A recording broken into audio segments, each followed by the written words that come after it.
Rescue করে কে নিয়ে এসছে ইন্ডিয়াতে? বাংলাদেশের প্রধানমন্ত্রীকে ওই নরেন্দ্র মোদী তো নিয়ে এসছেন। আজকে সেই বাংলাদেশে নিয়ে এত কথা বলছেন উনি, কিছু বলার নেই। ওনার সম্পর্কে বলতে গেলে লজ্জা হয়। আমাদের দেশের প্রধানমন্ত্রীর নাম অশিক্ষিত নরেন্দ্র মোদী। শেখ হাসিনার সঙ্গে তার দেশের জনগণের বোঝাপড়া, সেই জনগণ স্থির করবেন। আমরা কেন মানে এর এই স্টেকটা, এই দায়টা আমরা কেন নেব? শেখ হাসিনা নিয়ে জটিলতা ক্রমশ বেড়েই চলেছে। শেখ হাসিনা ক্রমশই এক বোঝা হয়ে দাঁড়াচ্ছে। অন্যান্য গণহত্যাকারীরা বিভিন্ন জায়গায় পালিয়ে শেল্টার নিয়েছে, ভারতীয়রা চিরকালই তার নিন্দা জানিয়েছে, কিন্তু আজকের দিনে ভারতের চরিত্রটা একটু অন্যরকম। হাসিনার কি অবস্থা হয়েছিল, সেম অবস্থা হতে চলছে নরেন্দ্র মোদী। প্রতিবেশী বাংলাদেশের সঙ্গে, যাদের সঙ্গে আমার ঐতিহাসিক সম্পর্ক, সেই বাংলাদেশ আমার কাছে প্রিয় না, হাসিনা প্রিয় হয়ে গেল।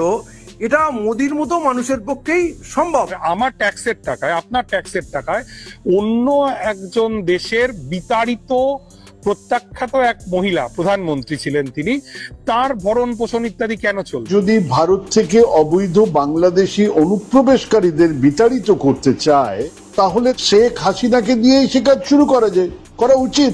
আমরা আছে দুটো দেশের মধ্যে